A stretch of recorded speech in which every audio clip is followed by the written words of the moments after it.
ನಮಸ್ಕಾರ ಫ್ರೆಂಡ್ಸ್, ನಾನಿವತ್ತು ನಿಮಗೆ ಇನ್ನೊಂದು ಹೊಸ ಸರ್ಕಾರಿ ಹುದ್ದೆಯ ಬಗ್ಗೆ ತಿಳಿಸ್ತಾ ಇದ್ದೀನಿ. ಆ ಹುದ್ದೆ ಬಂದುಬಿಟ್ಟು ಭಾರತ ಅಂಚೆ ಇಲಾಖೆ ನೇಮಕಾತಿ ವತಿಯಿಂದ ಖಾಲಿ ಇರುವ ಹುದ್ದೆಗಳ ಭರ್ತಿಗೋಸ್ಕರ ಇನ್ನೊಂದು ಹೊಸ ಅಧಿಸೂಚನೆಯನ್ನು ಬಿಡುಗಡೆ ಮಾಡಿದ್ದಾರೆ. ಅದರ ಸಂಪೂರ್ಣ ಮಾಹಿತಿಯನ್ನು ನಾನು ನಿಮ್ಮ ಜೊತೆ ಈಗ ಶೇರ್ ಮಾಡ್ತೀನಿ.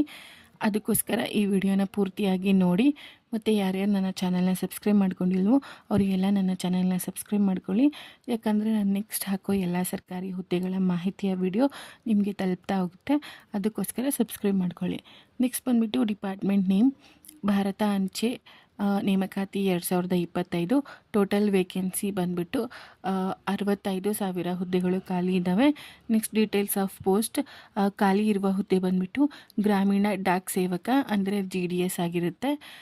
ನೆಕ್ಸ್ಟ್ ಬಂದುಬಿಟ್ಟು qualification required for this post ಅಂದರೆ ಶೈಕ್ಷಣಿಕ ಅರ್ಹತೆ ಏನಿರಬೇಕು ಅಂದರೆ ಈ ನೇಮಕಾತಿ ಪ್ರಕಾರ ಅಭ್ಯರ್ಥಿಗಳು ಮಾನ್ಯತೆ ಪಡೆದ ಮಂಡಳಿ ಅಥವಾ ವಿಶ್ವವಿದ್ಯಾಲಯಗಳಿಂದ 10th ಪಾಸ್ ಆಗಿರಬೇಕು. 10th ಪಾಸ್ ಆಗಿರೋ ಎಲ್ಲ ಆಸಕ್ತ ಅಭ್ಯರ್ಥಿಗಳು ಕೂಡ ಈ ಹುದ್ದೆಗಳಿಗೆ ಅರ್ಜಿಯನ್ನು ಸಲ್ಲಿಸ್ಬೋದಾಗಿದೆ. ನೆಕ್ಸ್ಟ್ ಬಂದುಬಿಟ್ಟು ಶೈಕ್ಷಣಿಕ ಅರ್ಹತೆ ಜೊತೆಗೆ ಕನಿಷ್ಠ ಅರ್ಹತೆ ಏನಿರಬೇಕು ಅಂತ. ಮೊದಲನೇದು ಮೂಲ ಕಂಪ್ಯೂಟರ್ ಜ್ಞಾನ ಅತ್ಯಗತ್ಯ ಅಂದರೆ ಬೇಸಿಕ್ ಕಂಪ್ಯೂಟರ್ ಗೊತ್ತಿರಬೇಕಾಗುತ್ತೆ. ಅದಾದಮೇಲೆ ಪ್ರದೇಶದ ಸ್ಥಳೀಯ ಭಾಷೆಯಲ್ಲಿ ಪ್ರಾವೀಣ್ಯತೆ ಅಗತ್ಯವಿದೆ. ಅಂದರೆ ಯಾವ್ಯಾವ ಪ್ರದೇಶದಲ್ಲಿ ಯಾವ್ಯಾವ ಭಾಷೆ ಇರುತ್ತೋ ಆ ಭಾಷೆಗಳಲ್ಲಿ ಪ್ರಾವೀಣ್ಯತೆ ಇರಬೇಕಾಗುತ್ತೆ.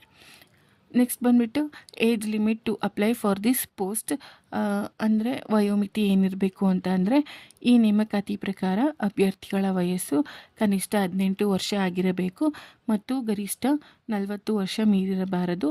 ವಯೋಮಿತಿ ಸಡಿಲಿಕೆ ಕೂಡ ಇರುತ್ತದೆ. ಅಂದರೆ 18 ವರ್ಷದಿಂದ 40 ವರ್ಷದೊಳಗಿರೋ ಆಸಕ್ತ ಅಭ್ಯರ್ಥಿಗಳು ಈ ಹುದ್ದೆಗಳಿಗೆ ಅರ್ಜಿಯನ್ನು ಸಲ್ಲಿಸ್ಬೋದಾಗಿದೆ. ವಯೋಮಿತಿ ಸಡಿಲಿಕೆಯನ್ನು ಕೂಡ ಕೊಟ್ಟಿದ್ದಾರೆ. ಅದು ಬಂದುಬಿಟ್ಟು SC ಅಭ್ಯರ್ಥಿಗಳಿಗೆ 5 ವರ್ಷ ಸಡಿಲಿಕೆಯನ್ನು ಕೊಟ್ಟಿದ್ದಾರೆ. ಮತ್ತು OBC ಅಭ್ಯರ್ಥಿಗಳಿಗೆ 3 ವರ್ಷ ಸಡಿಲಿಕೆಯನ್ನು ಕೊಟ್ಟಿದ್ದಾರೆ. ಮತ್ತು PWD ಅಭ್ಯರ್ಥಿಗಳಿಗೆ 10 ವರ್ಷ ಸಡಿಲಿಕೆಯನ್ನು ಕೊಟ್ಟಿದ್ದಾರೆ.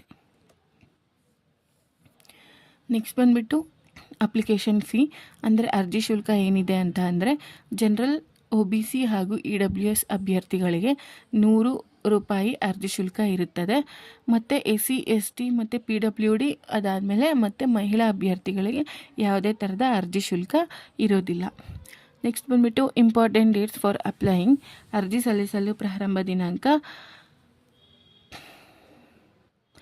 3/13/2025 ಅಂದರೆ ಇಲ್ಲಿ ಮಾರ್ಚ್ 13ನೇ ತಾರೀಕು 2025 ಉಲ್ಟಾ ಆಗಿದೆ. ಮಾರ್ಚ್ 13ನೇ ತಾರೀಕು 2025ರಿಂದ ಅರ್ಜಿ ಸಲ್ಲಿಸೋದನ್ನು ಪ್ರಾರಂಭ ಮಾಡ್ತಾರೆ. ಅದಾದಮೇಲೆ ಅರ್ಜಿ ಸಲ್ಲಿಸಲು ಕೊನೆಯ ದಿನಾಂಕ 28/3/2025 ಅಂದರೆ ಮಾರ್ಚ್ 28ನೇ ತಾರೀಕು ತನಕನೂ ಕೂಡ ಅರ್ಜಿ ಸಲ್ಲಿಸೋದಕ್ಕೆ ಅವಕಾಶವನ್ನು ಕೊಟ್ಟಿದ್ದಾರೆ. ನೆಕ್ಸ್ಟ್ ಬಂದುಬಿಟ್ಟು ಸೆಲೆಕ್ಷನ್ ಪ್ರೋಸೆಸ್ ಬಂದುಬಿಟ್ಟು 2 ಹಂತಗಳಲ್ಲಿ ನಡೆಯುತ್ತೆ. ಒಂದು ಮೆರಿಟ್ ಪಟ್ಟಿಯಿಂದ ಶಾರ್ಟ್ ಲಿಸ್ಟ್, ಇನ್ನೊಂದು ದಾಖಲೆಗಳ ಪರಿಶೀಲನೆ.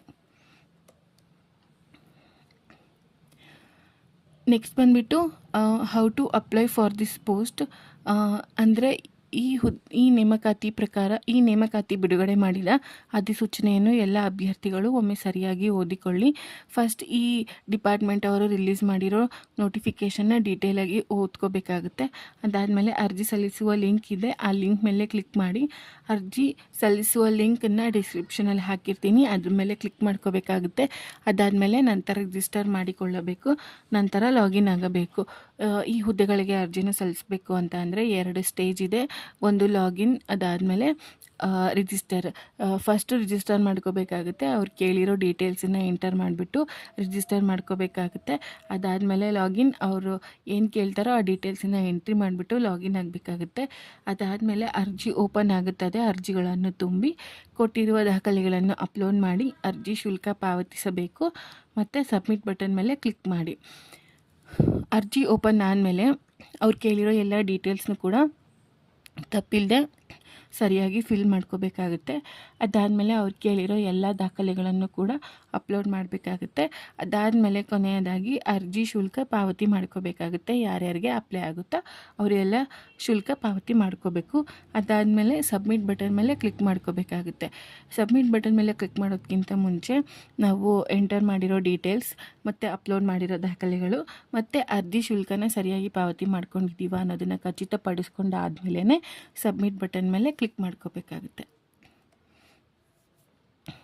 ನೆಕ್ಸ್ಟ್ ಬಂದುಬಿಟ್ಟು ದಾಖಲೆಗಳು, ಒಂದು ಆಧಾರ್ ಕಾರ್ಡ್, ಆಮೇಲೆ ಜಾತಿ ಪ್ರಮಾಣ ಪತ್ರ, ಆದಾಯ ಪ್ರಮಾಣ ಪತ್ರ, ಭಾವಚಿತ್ರ ಮತ್ತು ಸಿಗ್ನೇಚರ್, ಶೈಕ್ಷಣಿಕ ಅಂಕಪಟ್ಟಿಗಳು, ಜನನ ಪ್ರಮಾಣ ಪತ್ರ ಅಥವಾ ವಯಸ್ಸಿನ ಸಮಾನ ಪುರಾವೆ ಮತ್ತು PWBD ಪ್ರಮಾಣ ಪತ್ರ ಇನ್ ಕೇಸ್ ಅಪ್ಲೈ ಆದರೆ ಮಾತ್ರ. ಇದಿಷ್ಟು ಕೂಡ ಅರ್ಜಿ ಜೊತೆಗೆ ನಾವು ಅಪ್ಲೋಡ್ ಮಾಡಬೇಕಾಗಿರೋ ದಾಖಲೆಗಳಾಗಿರ್ತವೆ. ಇದಿಷ್ಟು ಕೂಡ ಈ ಹುದ್ದೆಯ ಮಾಹಿತಿ ಆಗಿರುತ್ತೆ. ನೆಕ್ಸ್ಟ್ ನಾನು ಇನ್ನೊಂದು ಹೊಸ ಸರ್ಕಾರಿ ಹುದ್ದೆಯ ಮಾಹಿತಿಯ ವಿಡಿಯೋನ ನಿಮ್ಮ ಜೊತೆ ಶೇರ್ ಮಾಡ್ತೀನಿ. Thank you friends.